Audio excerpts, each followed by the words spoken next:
आज आम यही भिडियो रे नवम श्रेणीर इतिहास एवं राजनीति विज्ञानर हॉलिडे होमवर्क रे दिया जाइथिबा समस्त प्रश्न गुड़िकर उत्तर आलोचना करिबा। प्रथम प्रश्नटी हेउछि एशिया और आफ्रिका रे भौगोलिक आविष्कार फल रे केउ केउ विकास होइथिला। तो यार उत्तरटी को देखिबा कौन रहिछि। वाणिज्य और अर्थनीति, नूतन वाणिज्य पथर आविष्कार एशिया और आफ्रिका मध्य वाणिज्य वृद्धि करिथिला। सुना, मसला, रेशम और हाथीदांत भली वस्तुर व्यवसाय अर्थनीति को समृद्ध करिथिला। तापरे सांस्कृतिक आदान प्रदान, विभिन्न संस्कृति, धर्म और भाषार प्रसार होइथिला। ज्ञान, कला, स्थापत्य एवं साहित्यर आदान प्रदान होइथिला। तापरे राजनैतिक और सामाजिक प्रभाव, नूतन साम्राज्य और शासन व्यवस्थार उत्थान जेपरी मौर्य साम्राज्य, शहरीकरण और बस्ती गठन जेपरी बागदाद, काहिरा और पाटलिपुत्र। वैज्ञानिक और प्रयुक्तिगत अग्रगति, नौयात्रा और नौसेनार प्रयुक्ति रे उन्नति होइथिला।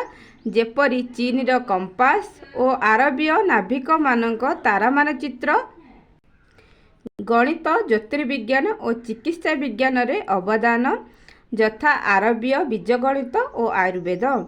तापरे उपनिवेशीकरण और शोषण देखिबा कौन रही। यूरोपीय भौगोलिक आविष्कार पर एशिया और आफ्रिका रे उपनिवेशीकरण आरंभ होइथिला, जहाँ स्थानीय संपद घोषणा और सामाजिक परिवर्तन रे परिणत होइथिला। एही विकास एशिया और आफ्रिकार ऐतिहासिक, सांस्कृतिक और अर्थनैतिक गतिपथ को गभीर भावे प्रभावित करिथिला। तापरे द्वितीय नंबर प्रश्नटी कौन रही देखिबा।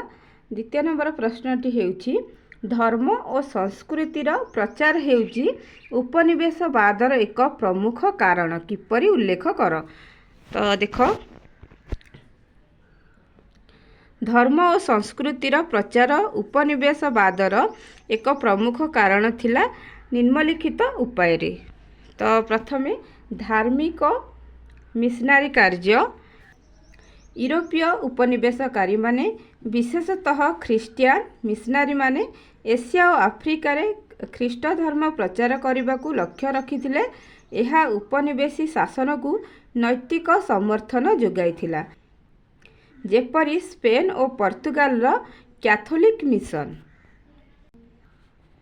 मिशनारी माने शिक्षा और स्वास्थ्य सेवा माध्यम रे स्थानीय जनगण को प्रभावित करुथिले, जहाँ उपनिवेशी प्रभाव विस्तार रे सहायक होइथिला।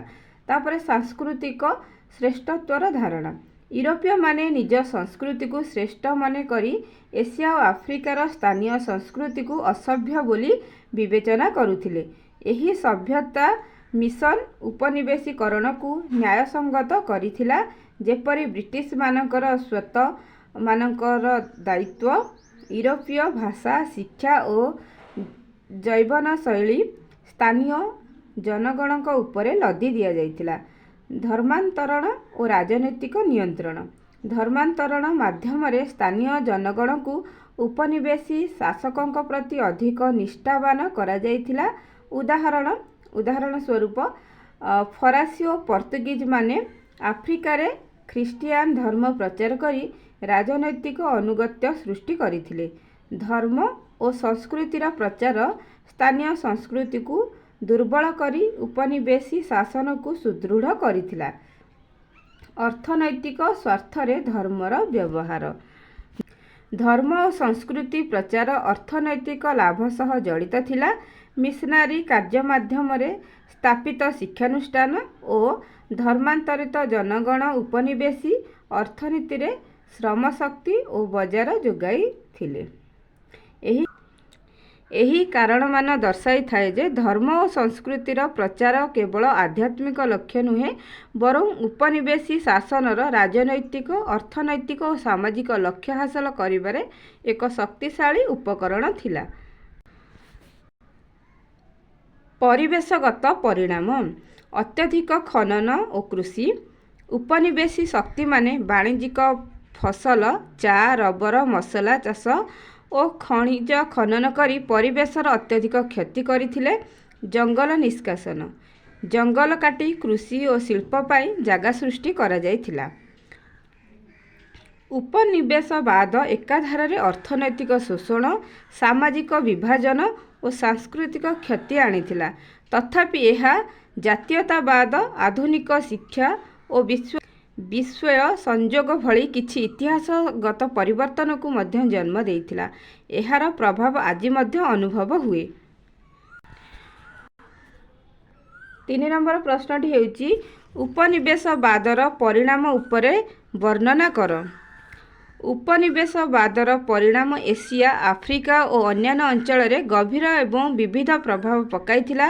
ଏହାର ମୁଖ୍ୟ ପରିଣାମ ଗୁଡ଼ିକ ନିମ୍ନରେ ଦିଆଯାଇଛି। କ'ଣ କ'ଣ ପରିଣାମ ଥିଲା? ତ ପ୍ରଥମେ ଦେଖିବା ଅର୍ଥନୈତିକ ପରିଣାମ। ଅର୍ଥନୈତିକ ପରିଣାମରେ ସମ୍ପଦର ଶୋଷଣ। ଉପନିବେଶୀ ଶକ୍ତିମାନେ ସ୍ଥାନୀୟ ସମ୍ପଦ, ସୁନା, ମସଲା ଭଳି ଶୋଷଣ କରି ନିଜ ଦେଶର ଅର୍ଥନୀତିକୁ ସମୃଦ୍ଧ କରିଥିଲେ। ଉଦାହରଣ ଭାରତରୁ ବ୍ରିଟିଶମାନଙ୍କର ଧନ ନିଷ୍କାସନ। ତାପରେ ଏକପାଖିଆ ଅର୍ଥନୀତି। ଉପନିବେଶ ଗୁଡ଼ିକରେ କୃଷି ଓ ଖଣିଜ ଉପରେ ଆଧାରିତ ଅର୍ଥନୀତି ଗଢ଼ାଯାଇଥିଲା, ଯାହା ଉପନିବେଶୀ ଦେଶଗୁଡ଼ିକୁ ଲାଭ ଦେଇଥିଲା। ଉଦାହରଣ ସ୍ୱରୂପ ଆଫ୍ରିକାରେ ହୀରା ଓ ସୁନା ଖଣି। ସ୍ଥାନୀୟ ଶିଳ୍ପର ଧ୍ୱଂସ। ସ୍ଥାନୀୟ ହସ୍ତଶିଳ୍ପ ଓ ଭାରତର ବସ୍ତ୍ରଶିଳ୍ପ ୟୁରୋପୀୟ ଶିଳ୍ପ ସାମଗ୍ରୀ ସହ ପ୍ରତିଯୋଗିତା ପଛରେ ପଡ଼ି ନଷ୍ଟ ହୋଇଯାଇଥିଲା। ତାପରେ ଦେଖନ୍ତୁ ରାଜନୈତିକ ପରିଣାମ କ'ଣ ହୋଇଥିଲା? ସ୍ଥାନୀୟ ଶାସନର ଅବସାନ। ଉପନିବେଶୀ ଶକ୍ତିମାନେ ସ୍ଥାନୀୟ ରାଜନୈତିକ ବ୍ୟବସ୍ଥାକୁ ଦୁର୍ବଳ କରି ନିଜ ଶାସନ ପ୍ରତିଷ୍ଠା କରିଥିଲେ। ତାପରେ ସାମାଜିକ ଓ ସାଂସ୍କୃତିକ ପରିଣାମ କ'ଣ ହେଇଥିଲା? ଖ୍ରୀଷ୍ଟିଆନ ମିଶନାରୀମାନେ ଅନେକ ଅଞ୍ଚଳରେ ଧର୍ମାନ୍ତରଣ କରାଇଥିଲେ, ଯାହା ସ୍ଥାନୀୟ ସଂସ୍କୃତି ଓ ପରମ୍ପରାକୁ ପ୍ରଭାବିତ କରିଥିଲା। 4 ନମ୍ବରର ଥିଲା ମୌଳିକ ଅଧିକାର ବିଷୟରେ ଲେଖିବା ପାଇଁ। ମୌଳିକ ଅଧିକାର ହେଉଛି ଭାରତୀୟ ସମ୍ବିଧାନରେ ନାଗରିକମାନଙ୍କୁ ପ୍ରଦାନ କରାଯାଉଥିବା ମୂଳଭୂତ ଅଧିକାର, ଯାହା ବ୍ୟକ୍ତିର ସ୍ୱାଧୀନତା, ସମାନତା ଏବଂ ସୁରକ୍ଷା ନିଶ୍ଚିତ କରେ। ଏହା ସମ୍ବିଧାନର 3ୟ ଧାରାରେ ବର୍ଣ୍ଣିତ ଅଛି। ମୌଳିକ ଅଧିକାରର ଲକ୍ଷଣଗୁଡ଼ିକ ଦେଖିବା। ସ୍ୱତନ୍ତ୍ର ଲକ୍ଷଣ। ବ୍ୟକ୍ତିର ବ୍ୟକ୍ତିତ୍ୱର ପୂର୍ଣ୍ଣ ପରିପ୍ରକାଶ ପାଇଁ ମୌଳିକ ଅଧିକାରଗୁଡ଼ିକ ଅତ୍ୟନ୍ତ ଆବଶ୍ୟକ। ସରକାରଙ୍କ ଯଥେଚ୍ଛାଚାର ଶାସନ ଉପରେ ମୌଳିକ ଅଧିକାର ଅଙ୍କୁଶ ଲଗାଇଥାଏ। ଏହି ଅଧିକାରଗୁଡ଼ିକ ପରିବର୍ତ୍ତନ ବା ପ୍ରତ୍ୟାହାର ସାଧାରଣ ଆଇନ ବଳରେ କରାଯାଇପାରିବ ନାହିଁ। ଭାରତର ସମସ୍ତ ନାଗରିକ ଜାତି, ଧର୍ମ, ବର୍ଣ୍ଣ, ଲିଙ୍ଗ ନିର୍ବିଶେଷରେ ସମାନ ଭାବରେ ଏହି ଅଧିକାରଗୁଡ଼ିକୁ ଉପଭୋଗ କରିପାରିବେ। ଏହି ଅଧିକାରଗୁଡ଼ିକ ନିରଙ୍କୁଶ ନୁହେଁ। ଜରୁରୀ ପରିସ୍ଥିତିରେ ଓ ପ୍ରତିଷେଧମୂଳକ ଅଟକ କାରଣରୁ ମୌଳିକ ଅଧିକାରକୁ ସାମୟିକ ଭାବେ ସଙ୍କୁଚିତ ବା ସ୍ଥଗିତ ବା ନିଲମ୍ବିତ ରଖାଯାଇପାରିବ। ସମ୍ବିଧାନରେ ପ୍ରଦତ୍ତ ମୌଳିକ ଅଧିକାରକୁ ସଙ୍କୁଚିତ ବା ପ୍ରତ୍ୟାହାର କରିବା କ୍ଷମତା କେବଳ ଭାରତର ସଂସଦ, ଯାହାକି ପାର୍ଲାମେଣ୍ଟର ରହିଛି। ଏହି ଅଧିକାରଗୁଡ଼ିକ ନ୍ୟାୟାଳୟରେ ପ୍ରତିପାଦନୀୟ, ଅର୍ଥାତ୍ କୌଣସି ନାଗରିକ ମୌଳିକ ଅଧିକାରର କ୍ଷୁଣ୍ଣ ହେଲେ ସେ ନ୍ୟାୟାଳୟର ଆଶ୍ରୟ ନେଇ ତାହାର ପ୍ରତିକାର କରିପାରିବ। ଯଦି କୌଣସି ଲୋକର ମୌଳିକ ଅଧିକାର କ୍ଷୁଣ୍ଣ ହେଉଛି, ତେବେ ସେ ହାଇକୋର୍ଟ ଏବଂ ସୁପ୍ରିମକୋର୍ଟରେ ଏହା ନେଇକି ସେମାନେ କେସ୍ କରିପାରିବେ। ତାପରେ ନାଗରିକ ମୌଳିକ ଅଧିକାରକୁ କ୍ଷୁଣ୍ଣ କରୁଥିବା ଯେକୌଣସି ଆଇନକୁ ନ୍ୟାୟାଳୟ ଅସିଦ୍ଧ ଘୋଷଣା କରିପାରିବ। ଯଦି ଆମେ ଦେଖିବା ମୌଳିକ ଅଧିକାର ପ୍ରକାରଭେଦ, ତ ଏଠି ଆମର ମୌଳିକ ଅଧିକାର ଆମ ଭାରତ ସମ୍ବିଧାନରେ 6ଟି ମୌଳିକ ଅଧିକାର ରହିଛି। ତ ଫାଷ୍ଟ ହେଲା ସମାନତା ଅଧିକାର, ସ୍ୱାଧୀନତା ଅଧିକାର, ଶୋଷଣ ବିରୋଧ ଅଧିକାର, ଧର୍ମଗତ ଅଧିକାର, ସଂସ୍କୃତି ଓ ଶିକ୍ଷାଗତ ଅଧିକାର, ସମ୍ବିଧାନ ପ୍ରତିକାର ଅଧିକାର। 5 ନମ୍ବର ପ୍ରଶ୍ନଟି ହେଉଛି ଭାରତରେ ଧର୍ମଗତ ସ୍ୱାଧୀନତା ଅଧିକାର ସମ୍ପର୍କରେ ଲେଖ।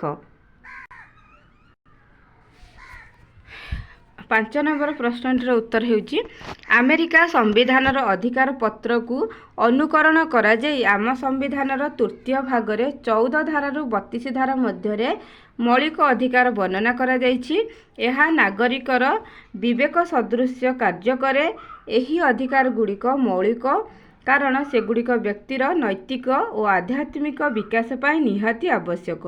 ଆମ ସମ୍ବିଧାନରେ ବର୍ତ୍ତମାନ 6ଗୋଟି ମୌଳିକ ଅଧିକାର ରହିଛି, ଯଥା ସମାନତା ଅଧିକାର, ସ୍ୱାଧୀନତା ଅଧିକାର, ଶୋଷଣ ବିରୋଧୀ ଅଧିକାର, ଧର୍ମଗତ ସ୍ୱାଧୀନତା ଅଧିକାର, ସାଂସ୍କୃତିକ ଓ ଶିକ୍ଷାଗତ ଅଧିକାର, ସମ୍ବିଧାନ ପ୍ରତିକାର ଅଧିକାର। ତ ଆମେ ଦେଖିବା ତ ଏଠାରେ ଥିଲା ଯେ ଆମର ଧର୍ମଗତ ସ୍ୱାଧୀନତା ଅଧିକାର ବିଷୟରେ ଆଲୋଚନା କରିବା ପାଇଁ। ତ ଆମେ ଦେଖିବା ଭାରତରେ ବହୁ ଧର୍ମ ପ୍ରଚଳନ ହେଉଥିବାରୁ ସମ୍ବିଧାନରେ ଭାରତକୁ ଏକ ଧର୍ମ ନିରପେକ୍ଷ ରାଷ୍ଟ୍ର ବୋଲି ଘୋଷଣା କରାଯାଇଛି। ଫଳରେ ରାଷ୍ଟ୍ର କୌଣସି ନିର୍ଦ୍ଦିଷ୍ଟ ଧର୍ମର ପୃଷ୍ଠପୋଷକତା ରହିବ ନାହିଁ। ଭାରତରେ ବସବାସ କରୁଥିବା ବିଭିନ୍ନ ଧର୍ମର ନାଗରିକମାନଙ୍କୁ ସମ୍ବିଧାନର ଧାରା 25ରୁ ଧାରା 28 ମଧ୍ୟରେ ଧର୍ମଗତ ସ୍ୱାଧୀନତା ଅଧିକାର ପ୍ରଦାନ କରାଯାଇଛି। ପ୍ରତ୍ୟେକ ନାଗରିକ ନିଜ ବିବେକ ଅନୁସାରେ ସ୍ୱାଧୀନ ଭାବେ ଧର୍ମ ଗ୍ରହଣ, ଧର୍ମ ପ୍ରଚାର, ଧର୍ମର ପ୍ରସାର କରିପାରିବେ। ଆବଶ୍ୟକ ପଡ଼ିଲେ ରାଷ୍ଟ୍ରର ସୁରକ୍ଷା, ଏକତା, ନୈତିକତା ଓ ଶାନ୍ତି ଶୃଙ୍ଖଳା ତଥା ସ୍ୱାସ୍ଥ୍ୟ ରକ୍ଷା ଦୃଷ୍ଟିରୁ ଏହି ଅଧିକାରକୁ ରାଷ୍ଟ୍ର ନିୟନ୍ତ୍ରଣ କରିପାରିବ। ପ୍ରତ୍ୟେକ ଧର୍ମ ସମ୍ପ୍ରଦାୟ ନିଜର ଧର୍ମାନୁଷ୍ଠାନ ପ୍ରତିଷ୍ଠା କରିବା ସହିତ ଏହାର ରକ୍ଷଣାବେକ୍ଷଣ କରିପାରିବେ।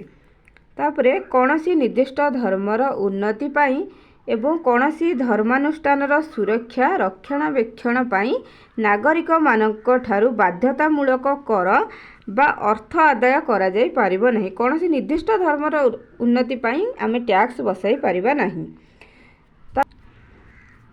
ସରକାରଙ୍କ ଦ୍ୱାରା ପ୍ରତ୍ୟକ୍ଷ ବା ପରୋକ୍ଷ ଭାବରେ ପରିଚାଳିତ କୌଣସି ଶିକ୍ଷାନୁଷ୍ଠାନଗୁଡ଼ିକରେ ନିର୍ଦ୍ଦିଷ୍ଟ ଧର୍ମ ସମ୍ପର୍କିତ ଶିକ୍ଷାଦାନ କରାଯାଇ ପାରିବ ନାହିଁ। ତ ସରକାରଙ୍କ ଦ୍ୱାରା କୌଣସି ଗଭର୍ଣ୍ଣମେଣ୍ଟ ସ୍କୁଲ ହେଉ କିମ୍ବା ସରକାରଙ୍କର ଅନୁଦାନ ପ୍ରାପ୍ତ କୌଣସି ବିଦ୍ୟାଳୟ ହେଉ, ଆମେ କେବେ ବି କୌଣସି ନିର୍ଦ୍ଦିଷ୍ଟ ଧର୍ମର ପ୍ରଚାର ପ୍ରସାର କରିପାରିବା ନାହିଁ। କୌଣସି ନିର୍ଦ୍ଦିଷ୍ଟ ଧର୍ମର ବିକାଶ ପାଇଁ ଆମେ ଶିକ୍ଷାଦାନ କରିପାରିବା ନାହିଁ। ଭାରତ ଏକ ଧର୍ମ ନିରପେକ୍ଷ ରାଷ୍ଟ୍ର। ଏଠାରେ ସବୁ ଧର୍ମକୁ ସମାନ ଗୁରୁତ୍ୱ ଦିଆଯାଇଥାଏ। କୌଣସି ନିର୍ଦ୍ଦିଷ୍ଟ ଧର୍ମକୁ ଗୁରୁତ୍ୱ ଦିଆଯାଏ ନାହିଁ। ତେଣୁ ଭାରତ ହେଉଛି ଗୋଟିଏ ଧର୍ମ ନିରପେକ୍ଷ ରାଷ୍ଟ୍ର, ଅର୍ଥାତ୍ ସବୁ ଧର୍ମକୁ ଏଠାରେ ସମାନ ଗୁରୁତ୍ୱ ଦିଆଯାଏ। ତ ଯଦି ଆପଣଙ୍କୁ ଏହି ଭିଡ଼ିଓଟି ଭଲ ଲାଗିଥାଏ ତେବେ ଭିଡ଼ିଓଟିକୁ ଲାଇକ୍ କରିବା ସହିତ ଚ୍ୟାନେଲଟିକୁ ସବସ୍କ୍ରାଇବ୍ କରନ୍ତୁ ଏବଂ ନିଜର ସାଙ୍ଗମାନଙ୍କ ସହିତ ଭିଡ଼ିଓଟିକୁ ସେୟାର ମଧ୍ୟ କରିପାରିବେ। ଧନ୍ୟବାଦ।